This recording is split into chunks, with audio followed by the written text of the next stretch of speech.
প্রবাসী ভাইয়েরা উল্টাপাল্টা সিদ্ধান্ত নেয়। স্ক্রিনে দেওয়া ভিডিওটা ভালো করে যদি লক্ষ্য করেন, আসলে সোশ্যাল মিডিয়াতে এখন কিন্তু এই ভিডিওটা প্রচুর ভাইরাল। কেন ভাইরাল?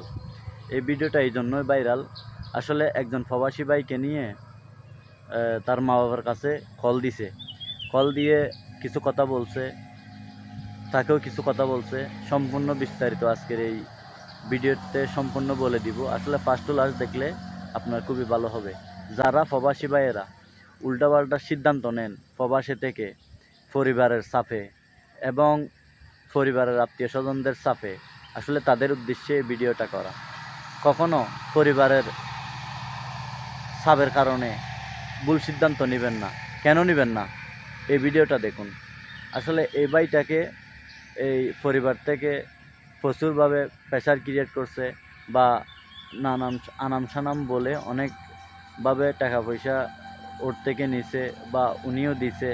দেওয়ার পরে কি হয়েছে, আসলে যখন টাকা পয়সা দিতে পারতেছে না, প্রচুর চাপে ওই ভাইটা ওইখানে মারা যায়।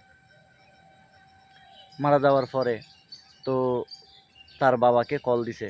তার বাবাকে কল দিয়ে বলতেছে যে ওইখানকার যে রুমের আমরা সাধারণত এখানে যাদের আন্ডারে কাজ করি তাদেরকে ফোরম্যান বলি বা মিস্ত্রি বলি, আর বিদেশ বাড়িতে এটা তাকে ওনাদেরকে বলে যে ফোরম্যান বা স্পেঞ্জার, যাদের দায়িত্বে থাকে একজন মানুষ। তো উনি কল দিছে, কল দিয়ে বলতেছে যে এরকম এরকম আপনার ছেলে মারা গেছে। তো বাবাকে বলতেছে যে আপনার ছেলে মারা গেছে, এখন লাশটা কি করব? লাশটা কি বাড়িতে ফাটাবো নাকি এখানে রেখে দিব?